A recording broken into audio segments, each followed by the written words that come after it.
Hello बच्चों, आज हम लोग क्लास 10th के मैथ एक्सरसाइज 3 हल करेंगे। जहां एक्सरसाइज 3 हमारा है दो चर वाले रैखिक समीकरण युग्म। आखिर इसका नाम दो चर वाला रैखिक समीकरण युग्म क्यों पड़ा? तो दो चर मतलब कि इसमें अंग्रेजी वर्णमाला के दो अक्षर रहेंगे, फिक्स हैं। अंग्रेजी वर्णमाला के कोई भी दो अक्षर रह सकता है, X Y Z A B C Q, कुछ भी कोई दो अक्षर रहेगा। अब रैखिक रैखिक का मतलब कुछ चर पद का घात हमेशा एक होगा। और समीकरण युग्म युग्म का मतलब हुआ कि हमेशा जोड़ा में रहेगा। अगर दो चर पद का होगा तो दो समीकरण होंगे, अगर तीन चर पद का होगा तो तीन समीकरण होंगे। लेकिन यहाँ हम लोगों को 10th क्लास के सिलेबस में तीन चर पद वाले रैखिक समीकरण को हल नहीं करना है। इसका तीन चर वाले रैखिक समीकरण को 12 में हल करना है। यहाँ पर बस हमें दो चर वाले रैखिक समीकरण युग्म को हल करना है। तो रैखिक समीकरण युग्म को देख कर पहले तो ये भी हमें पता होना चाहिए कि कोई भी दो समीकरण लिख देने के बाद यह कोई आवश्यक नहीं है कि हल हो जाएगा। तो कैसे पता चलेगा कि समीकरण हल होगा या नहीं होगा? तो इसके लिए हमें तीन प्रतिबंध की जरूरत पड़ती है। पहला है एवं, पहले व्यापक रूप लिख लो तब समझ में आ जाए। दो चर वाले रैखिक समीकरण युग्म के व्यापक हल या व्यापक रूप। तो व्यापक रूप अगर मान लो कि हम समीकरण तैयार कर रहे हैं, चर पद के रूप में चुन रहे हैं एक्स और वाई, तो a1x plus b1y equal to c1 बराबर c1, a2x प्लस b2y बराबर c2। अब इस टाइप का होगा, जैसे मान लो समीकरण ये है 3x प्लस 2y बराबर 5, 5x माइनस 2y बराबर 7। जहाँ a1 b1 c1 a2 b2 c2 क्या है? ये अचर पद है और x y क्या है? हमारा चर पद है। तो अब समीकरण को देखकर अगर हमें पता लगाना है कि समीकरण पहले हल होगा या नहीं होगा, उसका हल कैसा है, अद्वितीय हल है कि अनेक हल है कि उसका कोई हल नहीं है, तो इसके लिए हमें a1 a2 b1 b2 और c1 c2 का अनुपात निकालना होता है। और पहला कि यदि a1 बाटा a2 not equal to b1 बाटा b2 हो तो समीकरण निकाय का मतलब जोड़ा, या समीकरण युग्म भी लिख सकते हो। समीकरण निकाय का अद्वितीय हल होगा। इसका मतलब ये हुआ कि अगर इस पैटर्न में आ गया तो उस समीकरण को हम हल करेंगे और जिसका उत्तर क्या होगा? अद्वितीय होगा। अद्वितीय का मतलब कि इसका एक फिक्स उत्तर आएगा जो कि कभी बदलने वाला नहीं है। तुम किसी भी तरीके से हल करोगे वो आंसर वही रहेगा। इस प्रकार के समीकरण युग्म को संगत समीकरण युग्म भी कहा जाता है या प्रतिच्छेदी समीकरण युग्म भी कहा जाता है, या एक और इसका नाम रखा जाता है अविरोधी समीकरण युग्म। दूसरा, यदि a1 बाटा a2 बराबर हो जाए b1 बाटा b2 बराबर c1 बाटा c2, अगर तीनों अनुपात आपस में a1 बाटा a2 b1 बाटा b2 और c1 बाटा c2 तीनों अनुपात आपस में बराबर हो जाए तो ऐसी स्थिति में उस समीकरण निकाय का अनेक हल होता है। तो समीकरण निकाय का अनेक हल होता है। और इस प्रकार के भी समीकरण युग्म को संगत नाम रखा जाता है। इसको भी संगत बोला जाता है, इसको भी संगत, क्योंकि इसका उत्तर इनफाइनाइट है और इसका उत्तर अद्वितीय है, तो ये संगत बोला जाएगा, इसको भी संगत बोला जाता है। या संपाती समीकरण युग्म भी कहा जाता है या आश्रित समीकरण युग्म भी कहा जाता है। तीसरा, यदि a1 बाटा a2 बराबर हो जाए b1 बाटा b2 के किंतु बराबर नहीं हो c1 बाटा c2, तो ऐसी जब स्थिति आ जाएगी तो समीकरण निकाय का कोई हल नहीं होता है। तो समीकरण निकाय का या समीकरण युग्म का निकाय का कोई हल नहीं होता है।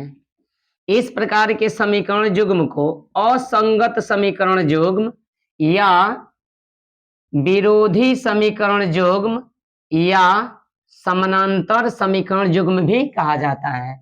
अब इनके ग्राफ कैसे आते हैं, तो अगर इनका ग्राफ खींचोगे तो हमेशा दो रेखाएं मिलेगी जो एक दूसरे को प्रतिच्छेद करते हुए हमेशा रहेगी, इसीलिए इसका नाम रखा जाता है प्रतिच्छेदी समीकरण युग्म। जब इसका ग्राफ खींचोगे तो ये देखो, ये संगत है लेकिन संपाती है। संपाती का मतलब कि एक के ऊपर ही दूसरी लाइन होगी, यानी पहले समीकरण का लाइन ऐसे गया है तो इसी के ऊपर दूसरा भी समीकरण का लाइन चला जाएगा, यानी वो इनफाइनाइट बिंदुओं पर प्रतिच्छेद करेगी। तो इनके टोटल बिंदु हैं वो सभी इनके आंसर होंगे। इसीलिए बताया जाता है कि जो इनके निकाय का अनेक हल होता है, मतलब इसका कोई फिक्स उत्तर नहीं है, बहुत सारे इनफाइनाइट उत्तर है। लेकिन जब इसका ग्राफ खींचोगे तो इनका ग्राफ ये एक दूसरे के समानांतर चलता है, इसीलिए तो नाम रखा गया है समानांतर समीकरण युग्म या विरोधी। एक दूसरे को विरोध करते हैं, कहते कि नहीं, जब जब इस रास्ते से हम जा रहे हैं उस रास्ते से तुम्हें नहीं आना है। इसका मतलब है कि समानांतर एक दूसरे के चलेंगे ताकि कभी वे एक दूसरे को प्रतिच्छेद न करें, क्योंकि अगर एक दूसरे को प्रतिच्छेद कर देंगे तो प्रतिच्छेद बिंदु पर इनका उत्तर मिल जाएगा। तो ये कभी भी एक दूसरे को प्रतिच्छेद नहीं करेंगे, कितना भी बढ़ाओ ये समानांतर ऐसे चलती रह जाएगी, कभी एक दूसरे को प्रतिच्छेद नहीं करेगी।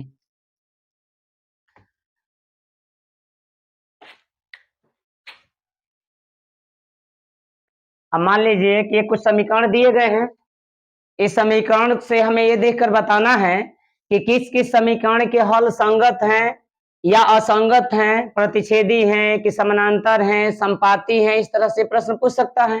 तो बताया गया है कि अगर हमें पहचान करना है कि किस प्रकार का समीकरण है, इसका ग्राफ कैसा होगा, तो इसके लिए A1 A2 B1 B2 और C1 C2 का अनुपात निकाला जाता है। तो चलिए पहले अनुपात निकालिए इसका। तो ये हमारा A1 B1 C1, ये हमारा A2 B2 C2। तो A1 बाटा A2, तो देखो A1 का मान कितना है 3 बाटा A2, तो A2 का मान कितना है 2, इसका मान आ गया 3/2। अब अगला निकालो B1 बाटा B2, तो देखो ये A1 इसके बाद ये B1 है, तो B1 का मान कितना है +4, तो प्लस तो नहीं भी लिखेंगे तो काम चल जाएगा। B2, और B2 का मान कितना है -3, इसका मान कितना आ गया -4/3। अब C1 बाटा C2 निकालो, तो C1 कितना है 7, C2 कितना है 9। अब देखो ये अनुपात आ गया 3/2, ये -4/3 है, ये 7/9। कोई भी अनुपात आपस में बराबर नहीं है, तो हम लिख सकते हैं कि A1 बाटा A2 not equal to B1 बाटा B2 not equal to C1 बाटा C2। जब ये शर्त लगता है तो पहले बताया गया कि समीकरण का जो हल होता है वो संगत होता है, अद्वितीय होता है। तो हम कह सकते हैं कि अतः समीकरण निकाय का अद्वितीय हल है। अद्वितीय का मतलब कि इसका उत्तर प्राप्त किया जा सकता है, और जब अद्वितीय हल होगा तो इसी को नाम रखा जाता है संगत समीकरण युग्म भी कह सकते हो, या प्रतिच्छेदी समीकरण युग्म भी कह सकते हो। प्रतिच्छेदी समीकरण युग्म, ये तो प्रश्न के ऊपर अब डिपेंड है कि वो क्या कह रहा है, संगत कह रहा है कि प्रतिच्छेदी कह रहा है, इसके अनुसार उसका नाम लिखा जाएगा। या एक और नाम बताया गया कि इसका नाम अविरोधी भी होता है। तो प्रश्न मान लो कि संगत से, प्रतिच्छेदी से, अविरोधी से कहां से कह रहे हैं उसके अनुसार निकाल लिया जाएगा। अब जैसे मान लो कि ये प्रश्न, अब इसका निकालो तो हमारा A1 B1 C1 A2 B2 C2, अनुपात निकालो A1 बाटा A2, A1 का मान 2, A1 का मान 2, A2 का मान 4, तो कटा लो 2 दूनी का 4, 1/2। अब B1 बाटा B2 निकालो, तो B1 कितना है 3, B2 कितना है 6, घटाओ 3 दूनी 6, 1/2।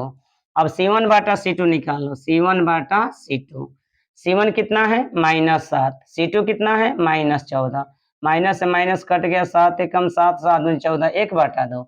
अब हम देख रहे हैं कि तीनों अनुपात आपस में बराबर है, तो तीनों बराबर है मतलब हम लिख सकते हैं कि A1 बाटा A2 बराबर होगा किसके, क्योंकि A1 बाटा A2 का मान भी 1/2, B1 बाटा B2 का भी मान 1/2, तो ये B1 बाटा B2 के बराबर होगा। ये भी इसका भी मान 1/2 है, तो ये भी आपस में बराबर है। अब बताया गया कि यदि A1 बाटा A2 बराबर B1 बाटा B2 बराबर C1 बाटा C2 हो तो समीकरण निकाय का अनेक हल होता है। तो हम यहाँ लिख सकते हैं कि अतः समीकरण निकाय का अनेक हल होगा। अनेक हल के कंडीशन बताया गया है कि इनका भी इसको भी संगत समीकरण युग्म कहते हैं, या इसको संपाती समीकरण युग्म भी कहा जाएगा, या आश्रित समीकरण युग्म भी कहा जाता है, या इसका एक और नाम है आच्छादित समीकरण युग्म, क्योंकि एक दूसरे के ऊपर ही जाएंगे।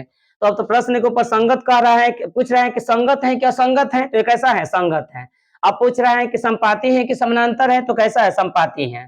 तो इस तरह से प्रश्न के हिसाब से पता कर लिया जाएगा कि क्या कह रहा है, संगत से, संपाती से, आश्रित से, किस नाम से पूछ रहा है।